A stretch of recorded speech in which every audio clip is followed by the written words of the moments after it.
Bonsoir à tous, heureux de vous retrouver pour cette émission spéciale. C'est la 3e spéciale quoi? C'est écrit ici. Spéciale patrimoine. Voilà. Je suis très heureux de cette série de 4 émissions à l'occasion de la réouverture de Notre-Dame de Paris. Élément important de notre patrimoine en France. Du coup, on a imaginé cette série de 4 émissions sur le patrimoine. 4 nouveaux candidats pour cette 3e spéciale patrimoine que je vous présente. Voici Chloé de Pantin. Bonsoir Chloé. Bonsoir Samuel. Bon retour parmi nous. Merci. Stéphane de Vierzon qui a déjà joué aussi. Ça va Stéphane? Bonsoir Samuel. On va parler littérature ensemble. Bérangère de Colomb, bonsoir. Bonsoir Samuel. Bérangère, très heureux de vous retrouver. Et Wilma de Neuilly-Plaisance. Ça va Wilma? Samuel. Vous allez bien? Ça va? Je prononce bien Wilma. C'est pas Vilma. Comme vous voulez. Mais vous, non. C'est pas comme je veux. C'est important, c'est comme vous préférez. Wilma. Wilma, ça va? Ça va. Vous allez bien? Très bien. Très bien. J'ai un livre sur mon petit bureau, je vais commencer par ça. Stéphane, pourquoi? Parce que ce livre, il est de vous, Stéphane. Voilà mon premier roman dont Mais on avait parlé félicitations. lors de ma dernière Mais oui, il est là. prestation à l'émission. Voilà. Il a été écrit, il a été publié. Oui. Les cours très particuliers de Monsieur Traîne. Voilà, je suis enseignant, c'est un roman autobiographique, j'espère désopilant. Tout est vrai ou Tout est vrai, sauf l'histoire policière D'accord. que j'y ai mise, qui, elle, est complètement inventée. Mais Et sinon, romancée. tout le reste, même le plus ahurissant, comme je dis d'habitude, est complètement vrai. J'adore. Il se passe des choses à Et l'éducation dans ce nationale. livre, Stéphane, il y a notamment votre passage à question pour un champion. Voilà, Dedans. où je vous y ai Je suis dedans. mis amicalement, oui. J'adore. Merci Stéphane, c'est un cadeau de Noël avant l'heure. Bon, sinon Stéphane, puisqu'on parle de patrimoine et d'art, professeur d'histoire de l'art, Oui. voilà, et petit-neveu d'une artiste, d'une sculptrice, Raymonde Martin, voilà, qui est née en 1887, qui a étudié les beaux-arts à Paris. Pendant la Première Guerre mondiale, elle a arrêté ses études pour être infirmière. Sur le front pendant Voilà. 5 ans. Voilà. presque. Et après le conflit, elle a voulu reprendre ses études aux Beaux-Arts, mais là, ça n'a pas été possible. Voilà, seuls les étudiants masculins ont eu le droit, après avoir été soldats pendant 53 mois, ont eu le droit de réintégrer l'école, mais pas les femmes. Pas les femmes. Alors, qu'est-ce qu'elle a Donc fait? Raymonde a pris sa plume, a écrit une Ouais. lettre au directeur des Beaux-Arts de l'époque pour demander la réintégration des femmes Des femmes. qui avaient été infirmières sur le front pendant tout le même temps. Et elle a obtenu gain de cause. Elle a obtenu gain de cause. Donc Voilà. elle a pu terminer ses études aux Beaux-Arts de Paris après la guerre. Ah, voilà. Donc Raymonde Martin, d'ailleurs, la lettre est conservée aux Archives nationales. Voilà. Voilà. Ah oui. Merci beaucoup Stéphane. Et bon retour parmi nous. Chloé, professeure d'art plastique. Voilà. Effectivement. Alors, ce que j'aime, c'est que là, vous avez étudié l'histoire de l'art, après les arts plastiques, et chaque projet d'art plastique que Chloé lance en classe est en lien avec une œuvre d'art. Oui. Une ou plusieurs d'ailleurs. C'est ce qui nous est demandé en vrai dans les textes, c'est Ah oui que chaque projet qu'on lance doit y avoir un lien avec l'histoire de l'art. Donc c'est varié, puis c'est à nous de les choisir. C'est vraiment selon, des fois ça m'arrive, là j'ai présenté un Ah, c'est artiste formidable parce qu'en fait l'enseignant a une vraie liberté par Ah, rapport tout à fait. au choix de l'œuvre d'art. Au choix de l'œuvre, au choix même de ce qu'on leur fait pratiquer. Il m'arrive des fois de présenter ou des artistes que je connais personnellement, Ouais. des copains d'études, etc., ou que je viens de découvrir en exposition. Trop Là, bien. j'ai présenté il n'y a pas longtemps un artiste que j'ai découvert cet été à Dublin et que j'ai trouvé génial et qui a beaucoup plu aux élèves. Et aussi de partager ça avec les élèves. Ouais. Chloé, merci beaucoup. Bérangère, ça fait plaisir de vous retrouver. Bah, merci. Parce que moi aussi, Bérangère je a suis joué avec contente. nous il y a quelques années une émission un peu particulière. Oui, Actuellement, vous êtes rédactrice des débats à l'Assemblée nationale, qui est un poste très intéressant dans un lieu fascinant, très animé très animée. depuis oui. quelque temps. Mais je crois me souvenir qu'à l'époque, vous songiez peut-être à vous réorienter vers la gastronomie. J'ai en tête le chocolat ou la pâtisserie. Oui, bravo. Alors, je me trompe ou pas? À l'époque, je préparais le CAP de chocolatier confiseur. Voilà. Oui. Et je l'ai eu. Oui, Je l'ai eu. Et je suis toujours à l'Assemblée nationale. mais on est d'accord qu'il y avait cette idée Oui. peut-être de... Oui, vraiment. Ce sera peut-être dans une autre vie, une troisième autre vie, puisque j'ai aussi enseigné la littérature. Ouais, Et voilà, l'Assemblée nationale et peut-être le chocolat. Enfin, peut-être parce l'idée que... d'un salon de thé, Oui, librairie. je me enfin, c'est- rappelle. Voilà, Salon de thé ou salon de thé slash librairie, je crois. Voilà, c'est ça. Je m'en souviens très bien. Oui. Et donc, rédactrice des débats, donc c'est très important. Parce qu'en fait, vous participez à la publicité des débats pour que en fait, C'est- tout le monde, chaque citoyen puisse potentiellement savoir ce qui se fait, ce qui se dit. Oui. C'est ça, Oui, en fait, C'est ça, c'est un métier qui trouve son origine dans l'après-révolution. Ouais, Et l'idée, en fait, c'est que chaque citoyen puisse avoir accès voilà. aux débats qui se tiennent au Palais Bourbon. Et donc, en fait, nous, on fait un compte-rendu plutôt littéraire. Donc c'est un travail, un jeu intellectuel, une sorte de puzzle en fait, puisqu'il s'agit de rendre compte de l'atmosphère du débat qui n'apparaît pas forcément à la vidéo. Donc à la fois, il y aura les propos des députés qui seront passés à la moulinette de la grammaire parfois, on va préciser aussi, on va corriger certaines imprécisions. D'accord, ok. Quand elles ne sont pas volontaires. Et on va aussi intégrer toutes les interruptions en séance pour vraiment rendre compte de l'ambiance souvent théâtrale des débats. Merci Bérangère pour toutes ces explications et bon retour parmi nous. Merci. Wilma, comment ça va? Très bien. Ravi de vous revoir. Moi aussi. Une carrière en lien avec le patrimoine, avec l'art, puisque vous avez été secrétaire général de l'Agence du patrimoine immatériel de l'État. Oui. Alors, qu'est-ce qu'on appelle le patrimoine immatériel de l'État?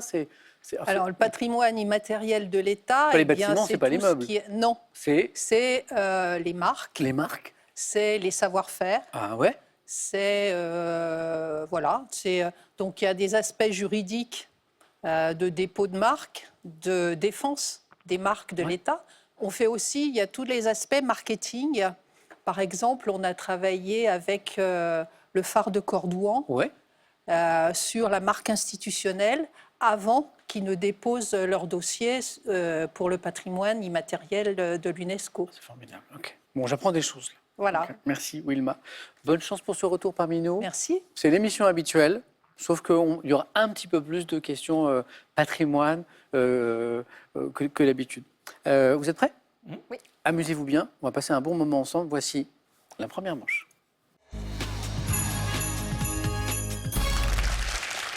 Troisième émission spéciale patrimoine avec Chloé, Stéphane, Bérangère, Wilma. Les buzzers sont allumés. Les compteurs vont se débloquer dans un instant. Question musique pour commencer. Lors du chantier de Notre-Dame de Paris, quel grand instrument de musique? Stéphane? Le grand orgue. Ah oui, le fameux grand orgue, exactement. Bonne réponse. Comptant près de 8000 tuyaux, a dû être nettoyé pour enlever la suie et les poussières de plomb. Ça a été un travail incroyable. Le grand orgue. Stéphane a un point. Histoire en France, lors de quel mois de l'année 1789 a-t-on voté dans la nuit du 4? Bérangère? Mois de juin? Non. Wilma? Août. L'abolition des privilèges féodaux, en fait. Bonne réponse. C'était la nuit du 4 août 1789. Wilma, 2 points. Télévision, question à 3 points.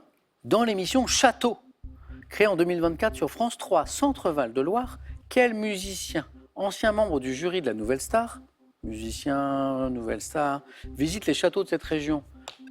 Chloé? André Manoukian? Ah bah voilà. Oui, musicien, Nouvelle Star, et puis qui, depuis quelques années, participe à des émissions de télé, ou en chroniqueur, ou en invité, ou en présentateur. Voilà, il est même beaucoup sur le numérique aussi. C'est André Manoukian. Chloé, 3 points.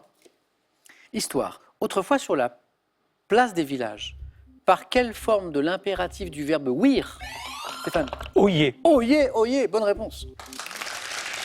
Le crieur public attirait l'attention de la population. Oyez, oyez, Stéphane vient de marquer un 2e point, par exemple.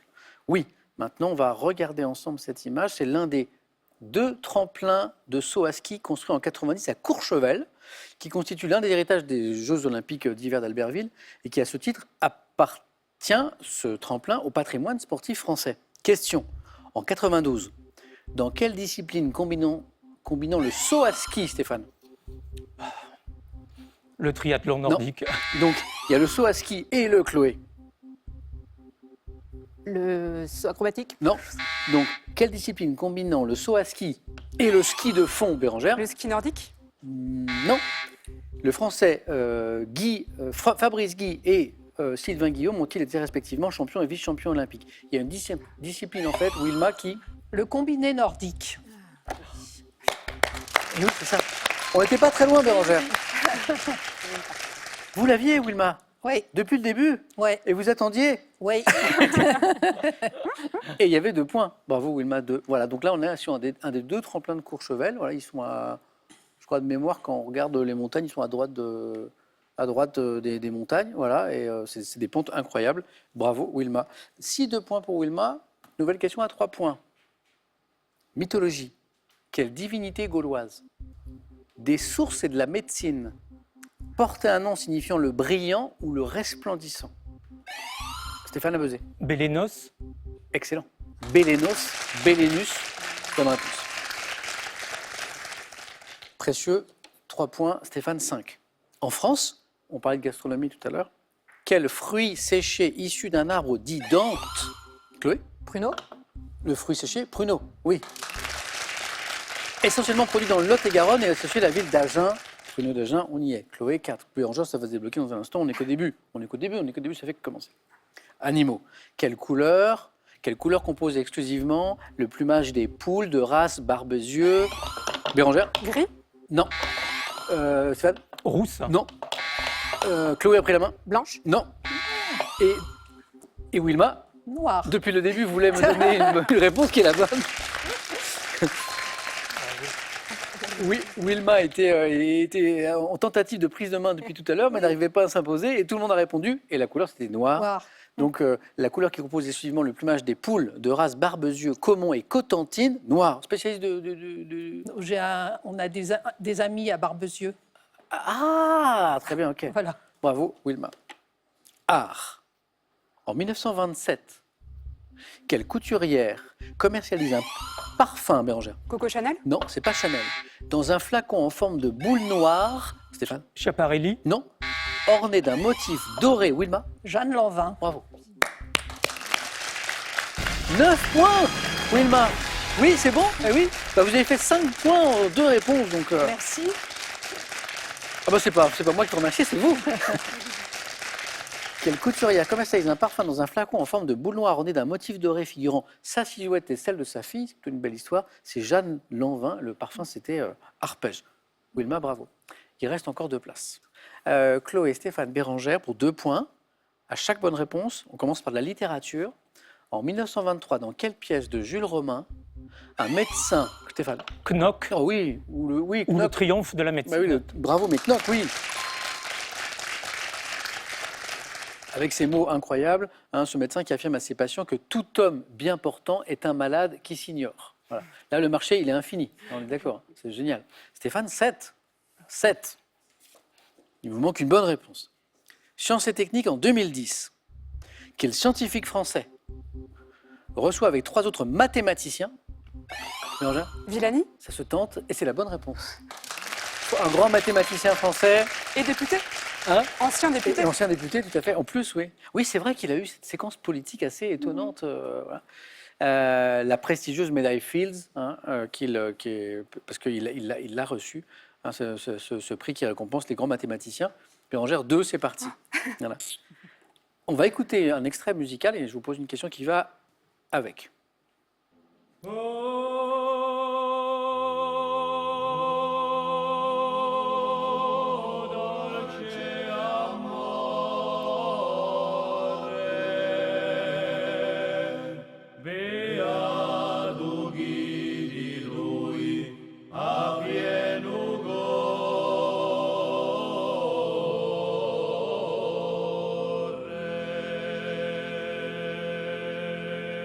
Je suis sûr que certains d'entre vous étaient prêts à me répondre chant polyphonique ou oui. Alors c'en est, mais la question est un peu plus précise. Donc c'est un ensemble qu'on vient d'écouter qui s'appelle Harikuchata, qui a interprété donc un chant polyphonique faisant partie d'une pratique traditionnelle corse appelée Cant in Pagil, reconnue par l'UNESCO comme patrimoine culturel et matériel. On parlait de patrimoine tout à l'heure.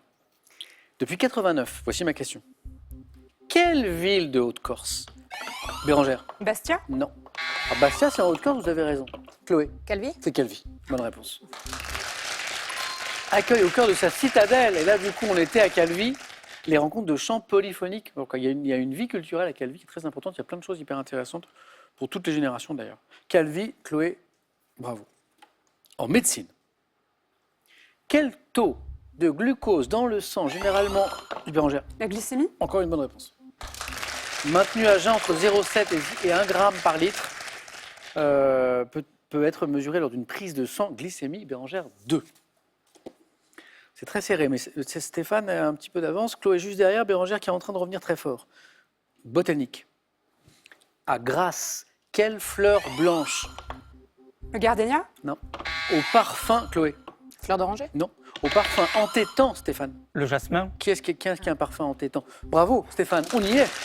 On y est, qualifié. Utilisé en parfumerie. Alors, je découvre un truc hyper intéressant. En fait, j'apprends que le jasmin, on le cueille avant le lever du soleil pour préserver sa fraîcheur, le jasmin. Voilà. Stéphane, bravo. Voilà. Bérangère a débloqué son compteur, elle est lancée, mais du coup, Chloé a une bonne réponse d'avance puisqu'elle est arrivée à 6. Chloé, une bonne réponse, et pour vous, Bérangère, 2 bonnes réponses, vous êtes qualifiés. Bonne chance à toutes les deux. Cinéma, en 1998, quel titre portait l'adaptation réalisée par Patrick Timsit du roman Notre-Dame de Paris? Bérangère? Quasimodo, Del Paris. Oh, bravo.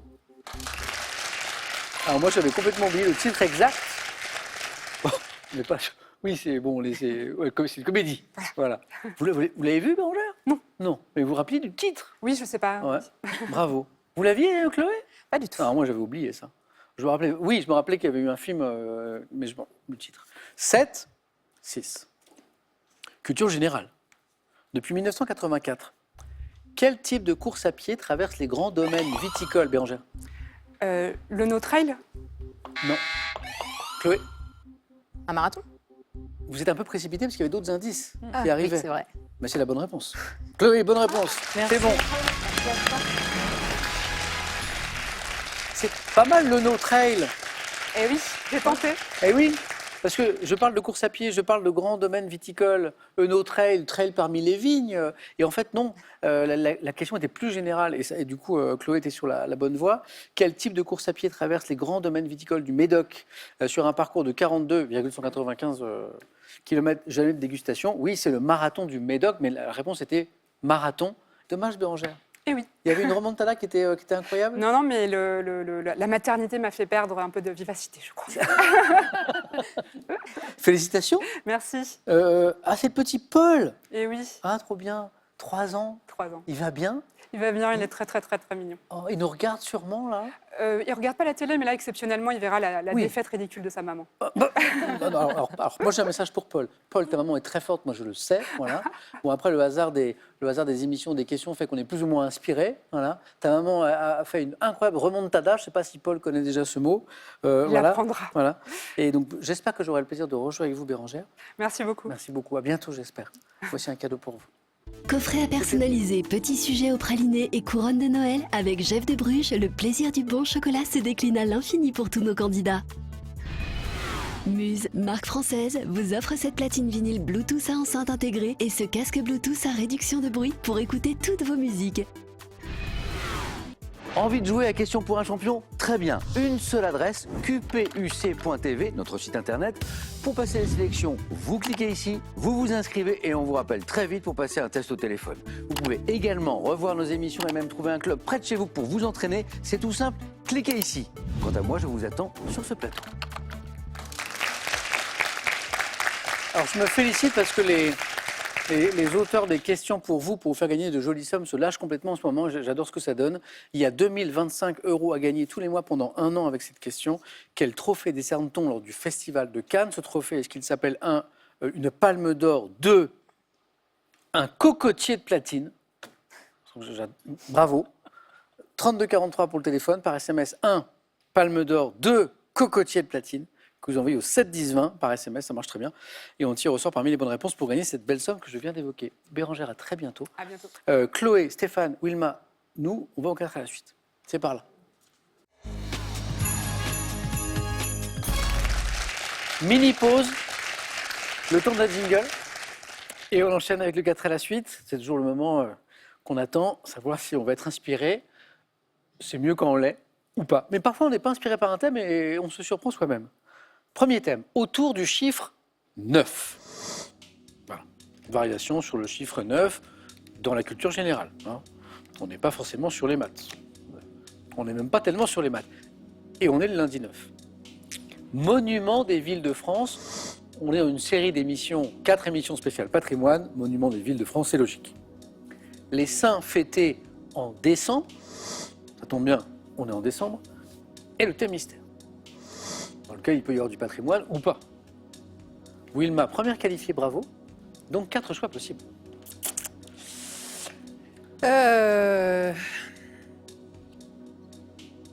Bon, on va faire les saints fêtés en décembre. Venez, Wilma.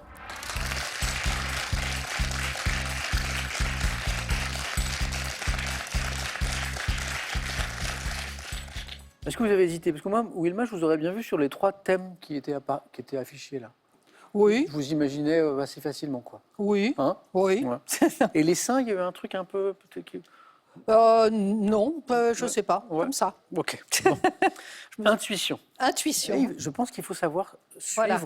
ses intuitions d'une manière générale et aller au bout. On va voir. Wilma, on va essayer de faire un 4 à la suite aussi brillant que la première manche sur les seins fêtés en décembre.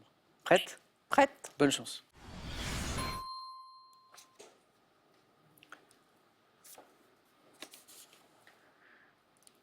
Top. Selon une légende, quel évêque originaire de Lycie fêté le 6 décembre aurait sauvé l'honneur de 3 sœurs frappées par la pauvreté?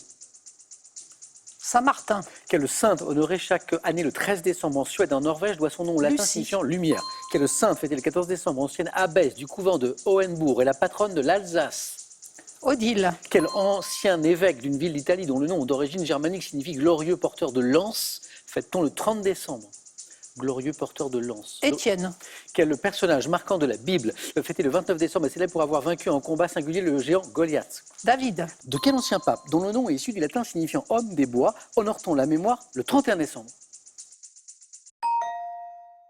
Homme des bois, aussi vous l'avez. Bosco. Non. De quel ancien pape, dont le nom est issu du latin signifiant homme des bois, pape, saint, homme des bois, Sylvain. Sylvestre du coup. Sylvestre. Et oui, oui, Ah ben, oui. le 31 décembre. Et oui. Ah, mais je suis nulle. Non, vous n'êtes pas C'est nul. pas- si. C'est juste que dans un 4 à la suite, parfois, Ouais. on passe à côté d'un indice.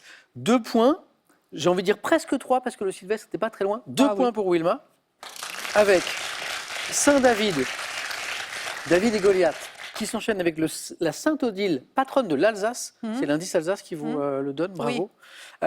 Sainte-Lucie, honorée en Suède et en Norvège le 13 décembre, qui doit son nom au latin signifiant lumière. Moi, je ne l'avais pas, le premier. Selon une légende, quel évêque originaire de Lycie, fêté le 6 décembre, aurait sauvé l'honneur de 3 sœurs frappées par la pauvreté? Oui, Saint-Martin.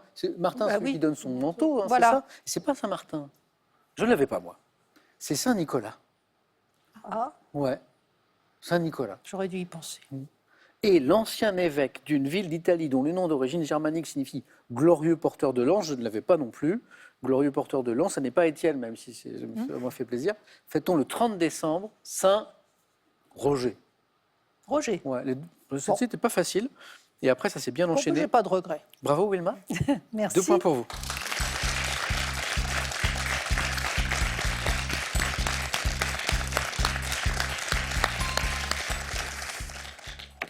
Stéphane, autour du chiffre 9, monument des villes de France. Tel mystère. Vous hésitez entre tout. tout. C'est plutôt un bon signe, ça veut dire qu'il n'y a pas de thème qui vous fait peur en soi. Bon, les monuments des villes de France. Bonnet Stéphane.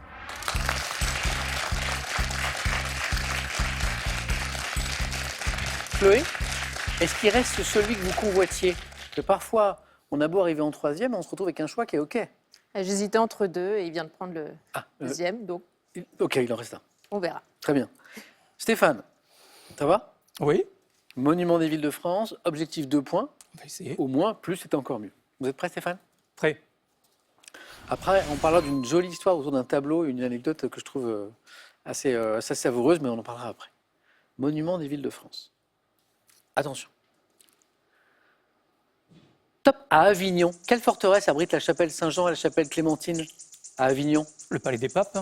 Avec ses grilles monumentales en fer forgé ornées de feuilles d'or, quelle célèbre place a valu à Nancy le surnom de ville aux portes d'or? La place Stanislas. À Cahors, quel pont fortifié enjambant le Lot a été construit de 1308 à 1379? Le pont du diable. À Arles, quelle importante église romane est célèbre pour son portail de l'extrême fin du XIIIe et pour son cloître? Arles, église romane. Saint-Étienne.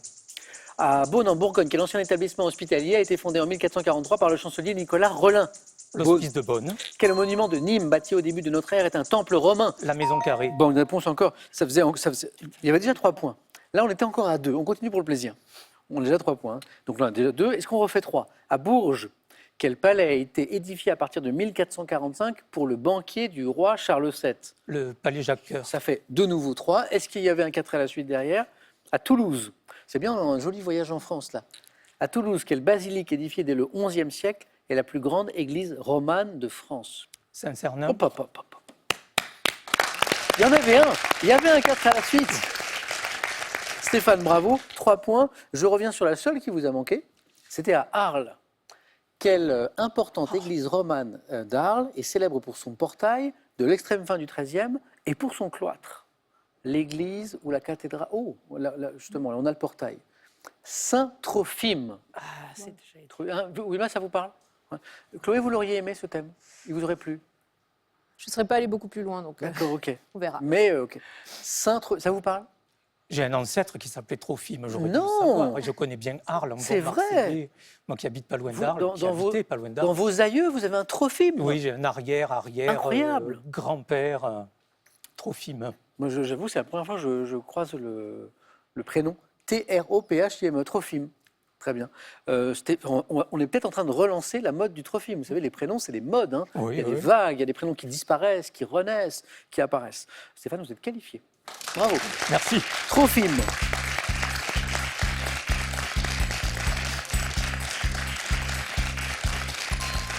Et puisque vous restez avec moi, Stéphane, je remets à plus tard cette anecdote autour d'un tableau que vous avez absolument voulu voir un jour, et c'est une drôle d'histoire. Chloé, est-ce qu'on joue avec autour du chiffre 9, qui était peut-être le thème avec lequel vous hésitiez, ou est-ce qu'on joue avec le thème mystère? Autour du chiffre 9. Chloé.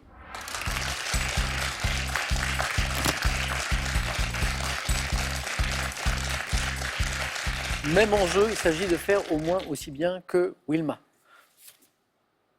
Autour du chiffre 9, le 9 dans la culture générale. On y va, Chloé? On y va. Bon 4 à la suite. Merci. Top. À quel compositeur allemand doit-on la 9e symphonie célèbre pour son ode à la joie? Beethoven. Par quel mot hébreu désigne-t-on la fête de la dédicace ou des Lumières, au cours de laquelle les Juifs utilisent un chandelier à 9 branches? La fête des Lumières, c'est le mot hébreu. Oui, non, j'ai pas. Par quel nom donne-t-on à l'autoroute A9 qui permet en partant d'Orange de rejoindre la frontière espagnole? La route du soleil. Quel nom les théologiens d'Héliopolis donnaient-ils au groupe des 9 dieux égyptiens responsables de la création du monde et de la configuration de l'univers? Je passe. Quel corps simple gazeux est un élément chimique de numéro atomique 9 et de symbole F? Le fer. Quel coureur automobile français a remporté 9 titres consécutifs de champion du monde des Je passe. rallyes? Non. Dans quel poème composé au XIVe, Dante Alighieri évoque-t-il les 9 L'enfer. cercles concentriques de l'enfer? Et le poème La Divine s'appelle... Comédie. Oui, vous l'aviez, la Divine Comédie. Aïe, un point, il nous a manqué celui juste après. Il nous a manqué la fête des Lumières. Et oui, c'est Oui, vous l'avez? Ça commence par un H. Hanouka. Hanouka. Ouais, exactement, Hanouka. c'était Hanouka, la fête des Lumières. Il nous a manqué le pilote, je vais y revenir aussi. La Divine Comédie, oui. Beethoven, oui, pour la 9e symphonie. Je ne suis pas un grand conducteur, moi. Quel nom donne-t-on à l'autoroute A9? Donc, ce n'est pas l'autoroute du Soleil, qui est l'A7, je crois, Ouais. qui permet, en partant d'Orange, de rejoindre la frontière espagnole. La langue d'Ossienne. Oui, Wilma. Bravo. Vous roulez beaucoup? Mon mari. Ouais. Je crois que c'est la question du 4 à la suite, ouais. Quel nom les théologiens d'Héliopolis donnaient-ils au groupe des 9 dieux égyptiens, responsables de la création du monde et de la configuration de l'univers? Une Ogdoad. Non, c'est la fin me plaît bien. C'est l'Énéade. Je Pas ne facile, connaissais hein. pas. Alors, je crois que le symbole du fer, je crois que c'est FE, grand F, Ah oui, petit E. Et le F tout seul, c'est pas le fer, un élément chimique. Pensez aux dents. fluor. Les Le mailles. fluor. Le Oui, non, il fluor. faut que ça. Ouais. Alors le fluor, très bien pour les mailles, Stéphane. Ouais. Oui. Et puisqu'on parle de 9, le nonuple, champion du monde français, C'est l'aube. L'aube. c'est l'aube. Ah, mais pourquoi les bonnes réponses reviennent après? Parce que du coup, j'ai coupé avant la suite de la question. Ah, c'est pour ça. Et oui, nonuple champion du monde, Sébastien Loeb, 2004-2012. Incroyable. Chloé, dommage, il ne manque pas grand-chose. Merci à vous. Merci. Wilma, c'est bon du coup, hein? Ah oui. Ah ouais. Bravo.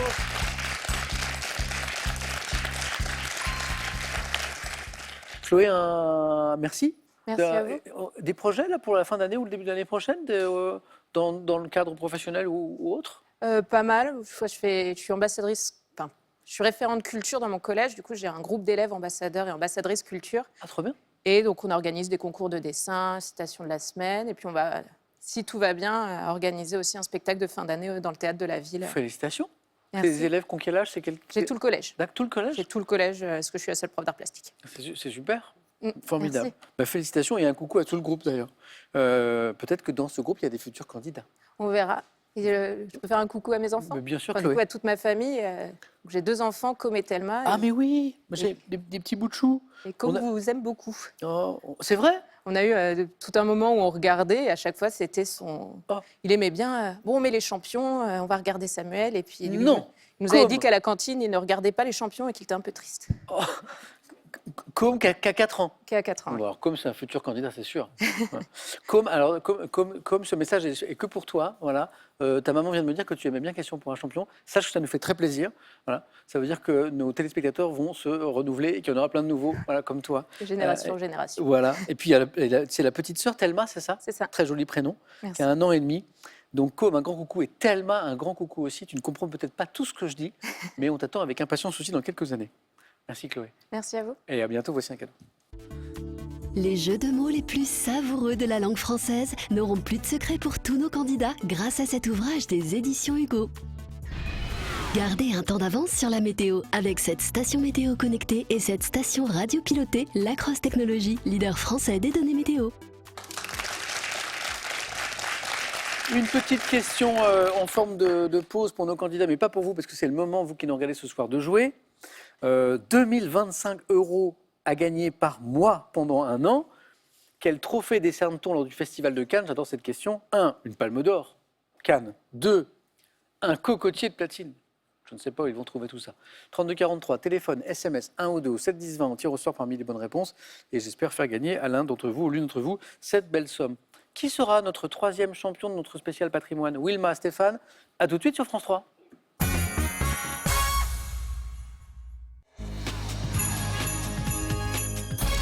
C'est notre 3e face-à-face de notre spécial patrimoine. Stéphane, Wilma.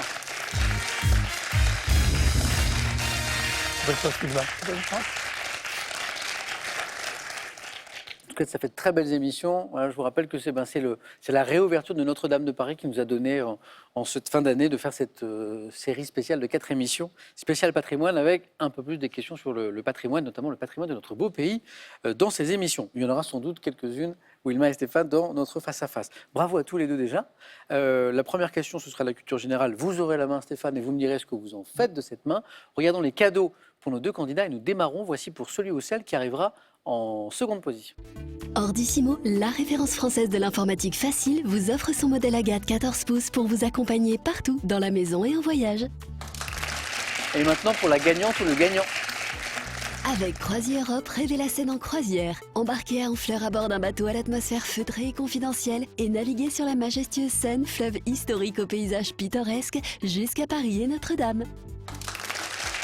Stéphane, culture générale, Je garde la main. vous gardez la main. On va essayer. Bon match à tous les deux. C'est parti. Merci. Quel est Top 7 ustensile, dont un exemplaire géant de 8 mètres est planté dans le lac Léman. Mon usage ne s'est généralisé en France qu'à la fin du 18e. Accessoire pouvant être d'une seule pièce en métal. Une fourchette. C'est le lac Léman? Ouais. Bonne réponse. Vous saviez qu'il y avait une gigantesque fourchette plantée dans le lac Léman? Non. Alors, généralisation de la fourchette à la fin du 18e seulement Oui, c'est ça. en France. J'allais dire accessoire pouvant être d'une seule pièce en métal ou doté d'un manche en bois, en corne ou en plastique. Je peux être à 2, 3 ou 4 dents selon mon usage, de différentes tailles aussi. Hein. Dans les grands restaurants, on a toute une série là, de rangées. Ustensiles de table, d'ailleurs plutôt à gauche d'ailleurs. Oui. À droite, c'est les couteaux. Ustensiles de table servant à prendre la nourriture et me plaçant à gauche de l'assiette selon les règles du savoir-vivre. Je suis une fourchette. 3 dents à certaines fourchettes, 3 points pour Wilma. Art. Je prends la main. Nous cherchons. Top 1, musée. Proposant actuellement une exposition sur l'œuvre d'Eugène Daudaigne, j'ai été aménagé dans un ancien espace de loisirs. Site dont les vestiaires et cabines de douche ont été transformés en vitrines. La piscine de Roubaix. Vous avez buzzé au même moment, mais la main est passée au bon moment pour Stéphane. Bonne réponse. Quand j'ai vu... Alors, il y avait ancien espace de loisirs et j'ai vu vestiaire, cabine de douche, je savais que vous alliez buzzer. Et au moment où l'indice est tombé, je vois Wilma qui buzz, mais la main passe, et vous l'avez eu également, Stéphane. Donc, c'est la piscine, ancienne piscine, hein, à Musée Roubaix. exceptionnel. Ah oui, c'est incroyable. Très, très beau. C'est beau, c'est très, très La beau. collection est très Ah. riche. Le lieu magnifique. Là, j'envie un peu les habitants de Roubaix parce que ça, c'est vraiment un très beau lieu. Musée de style art déco situé à Roubaix. Je dois mon nom à l'ancien bassin municipal dans lequel je suis établi, la piscine. 3 partout. Stéphane, histoire. Je prends la main. Top. Femme, née en 1635 dans la prison de Niort où mon père était enfermé avant d'être élevé par une tante protestante. J'ai acquis. Madame de Maintenon. Ouais. Qui naît en prison. Je savais ça, oui. Ah oui, ce oui, oui. détail. Vous savez. Elle a eu un destin incroyable, cette femme. C'est fou.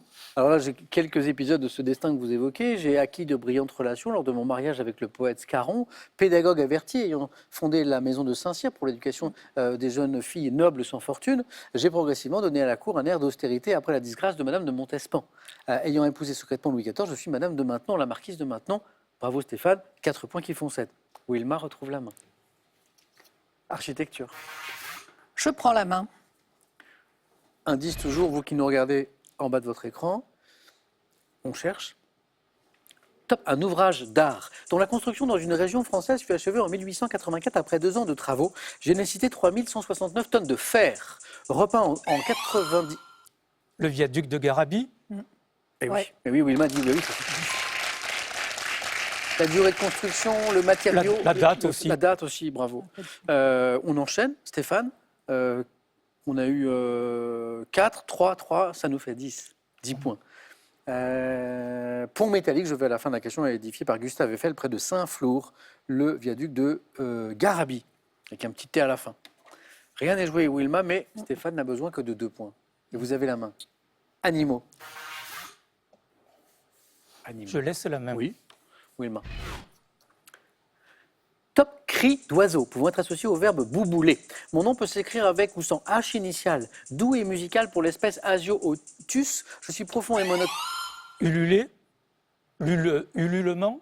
Pourquoi? Le H, facultatif. Mais c'est exactement ça. J'acceptais les deux. Ululement, ululer, oui.